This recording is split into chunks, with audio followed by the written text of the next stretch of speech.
Salve meus amigos do canal Sou Mais Vasco News e hoje vamos trazendo aí pra vocês essa repercussão do craque Neto falando sobre Felipe Coutinho na seleção brasileira. Assiste o vídeo até o final pra você ver se concorda com a fala do craque Neto sobre o Vasco da Gama e sobre Felipe Coutinho, respondendo ao próprio técnico Fernando Diniz, que disse que levaria o Coutinho e que ele merece uma seleção brasileira.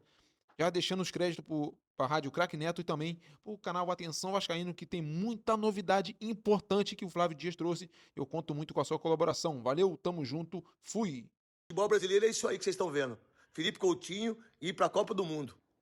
Nossa, Fernando Diniz, quer dizer então que na coletiva você acha, e se você estivesse como treinador da seleção brasileira, você convocaria realmente o Felipe Coutinho, sendo treinador do Fluminense? Aí você vem depois, na coletiva, olha, o Felipe Coutinho tem que ir para a Copa do Mundo. Nossa, que legal. O Felipe Coutinho está jogando bem, sim. 3 jogos, 2 gols e uma assistência. Mas é muito pouco pelaquilo que ele ganha e pelaquilo que é o Vasco. A grandeza do Vasco. Não é verdade? Mas aí você, grande Felipe Coutinho, psicólogo, um cara maravilhoso, que adora os jogadores, fala, olha, o Felipe Coutinho que para a seleção tem que disputar a Copa do Mundo. Nossa, que legal. Que legal. É isso. A seleção brasileira é isso. O futebol brasileiro é isso aí que vocês estão vendo. Felipe Coutinho ir para a Copa do Mundo. Pelo amor de Deus, hein? O Vasco precisava sair ali um pouquinho da zona da confusão. Nesse momento, o Vasco está a 5 pontos do primeiro na zona, que é o Vitória, que tem 20 pontos. 20 pontos? Deixa eu conferir aqui direitinho. Eu gosto da informação correta. Minha memória às vezes me trai, mas eu preciso olhar direitinho. Então vamos aqui com calma, abrindo o meu aplicativo SofaScore. Deixa eu colocar aqui na tela. O Vasco da Gama é o 13º com 27 e o Vitória da Bahia tem 22 pontos. Portanto, são 5 pontos de diferença, o que abre uma considerável vantagem, porque o Vasco vai pegar daqui, se não me engano, 2 domingos. Eu acho que domingo que vem. Sem ser esse agora. O outro, agora é o sábado, é o Cruzeiro, depois o Palmeiras, depois o Vitória da Bahia.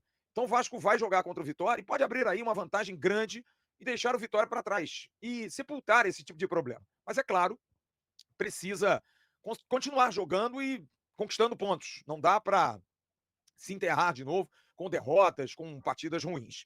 Então foi um resultado bastante importante por dois aspectos, porque a motivação volta, porque tinha baixado um pouquinho depois do jogo do Ceará, que foi muito frustrante para todo mundo, e a confiança também dos jogadores, né? Porque o Vasco mais uma vez comprova algo que, por exemplo, em alguns anos próximos, não conseguia.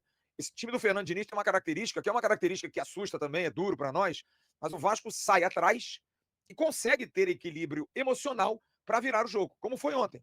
O Vasco sofreu um gol e logo depois conseguiu o gol de empate do cruzamento do Cuesta e a cabeçada do Felipe Coutinho. Então, é um time que tem esse equilíbrio, essa maturidade para buscar o resultado. Claro que às vezes não consegue, mas na maioria das vezes o Vasco consegue. Tem conseguido sob o comando do Fernando Diniz. E num corte de tabela, antes das últimas rodadas, eram 4 jogos em que todo mundo dizia que o Vasco não ia conseguir absolutamente nada. Flamengo, líder. Bahia, sexto colocado. Agora o Cruzeiro, segundo.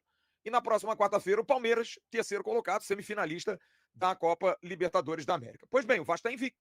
Empatou com o Flamengo jogando melhor, podendo vencer o adversário. E ontem ganhou do Bahia com autoridade por 3-1 em São Januário.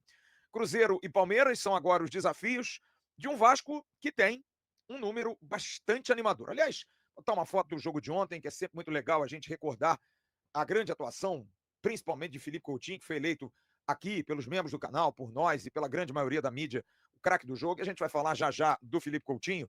Mas o Vasco atinge um número que chega a ser bastante animador, porque o Vasco hoje tem incríveis, mesmo número de gols do semifinalista da Copa Libertadores da América.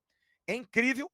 O Vasco tem 36 gols feitos, um ataque bastante eficiente, enfrentando aí o Palmeiras de igual para igual. 36 gols do Palmeiras, com o Vitor Roque, com o Flaco Lopes, com, enfim, todos os jogadores galácticos que o Palmeiras tem.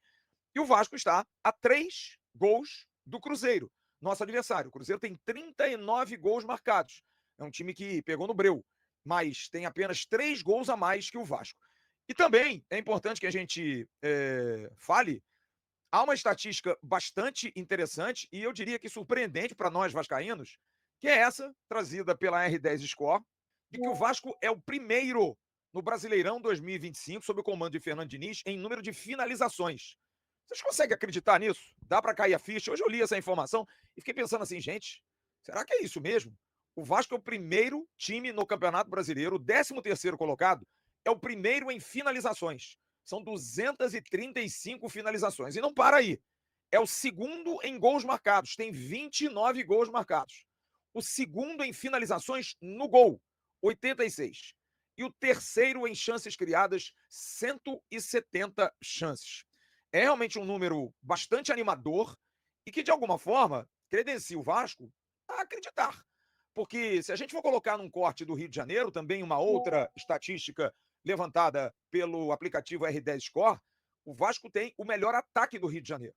Tem 7 jogos fazendo mais gols, 6 jogos, 5 jogos, 3 jogos. O Vasco tem o melhor ataque do Rio de Janeiro, tendo aí, com mais partidas marcadas, 3 ou mais gols. Então o Vasco é um time que faz muitos gols. As vitórias do Fernando Diniz sempre tem 3 ou mais gols. Então, comparado a Fluminense, Flamengo, Botafogo, o Vasco é o carioca com mais partidas marcando 3 ou mais gols desde a estreia de Fernando Diniz. Uma característica desse técnico do Vasco e que, é óbvio, não tenha dúvida nenhuma, dá um ânimo, porque a gente hoje tem quase uma certeza. Dificilmente o Vasco não vai fazer um gol numa partida. Dificilmente o Vasco não vai incomodar o adversário. Dificilmente o Vasco não vai chatear a última linha do adversário. Então é por isso, como o Vasco sempre pode fazer um gol, é claro que a gente acha que pode continuar, mesmo enfrentando o Cruzeiro, que tem a segunda melhor defesa do Campeonato Brasileiro, com 17 gols sofridos. Aliás, vai ser um embate bastante curioso, da segunda melhor defesa do Brasileiro contra o quarto melhor ataque, que é o Vasco e Cruzeiro disputando isso. E se a gente for colocar, o Vasco, desde que Diniz chegou, só em 6 jogos o Vasco não marcou. O Vasco não marcou em 6 jogos sob o comando do Fernando Diniz. Se não, vejamos. A estreia contra o Lanús, que era o primeiro jogo. Mesmo assim, nas estatísticas do SofaScore, foram 8 chutes no gol, 2 chutes dentro da área, 6 chutes de fora da área, 4 chutes próximos ao gol e 2 finalizações no gol.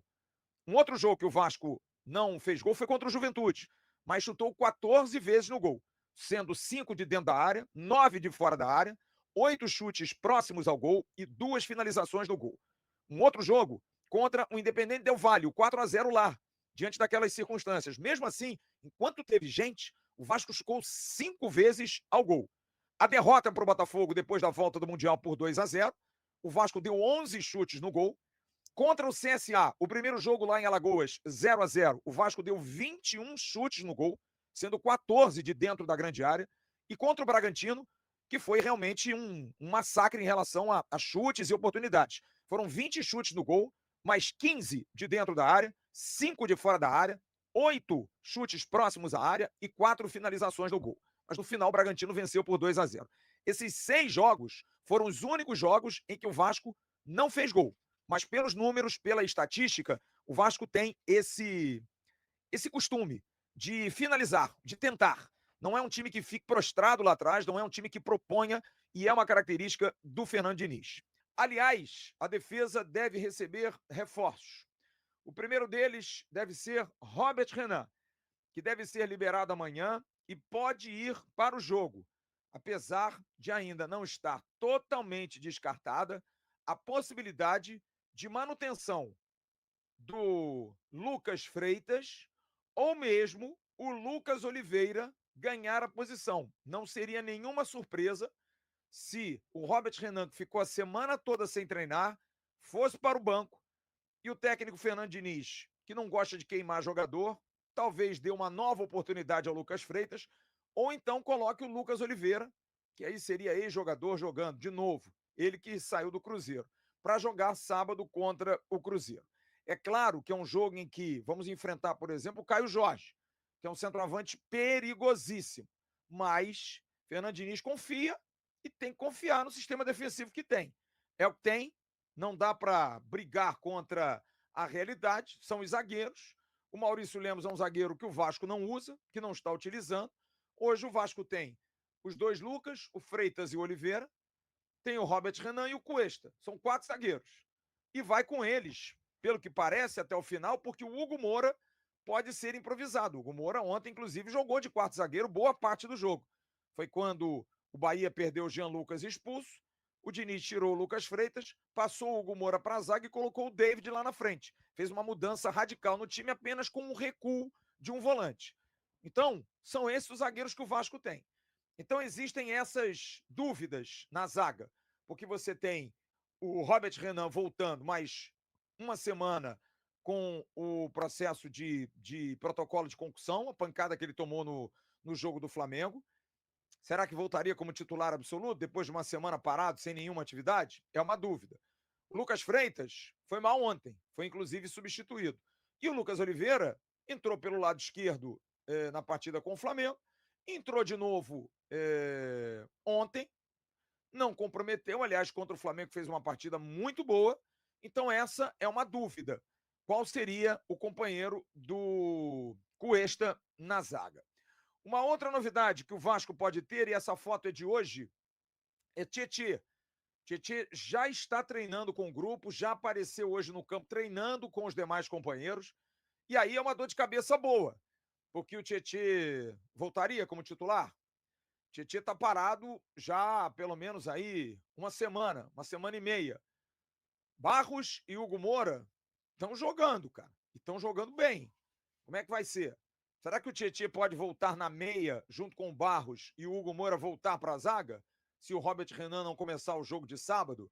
Enfim, são dúvidas e conjecturas que o técnico Fernando Diniz vai ter que tirar durante o treinamento de amanhã. Ele só teve hoje, meio que um recovery, também treinamento para quem não jogou ontem, e vai ter amanhã como último treinamento, segue concentração para o jogo de sábado contra o Cruzeiro. Mas o Tietê pode aparecer, sim, na relação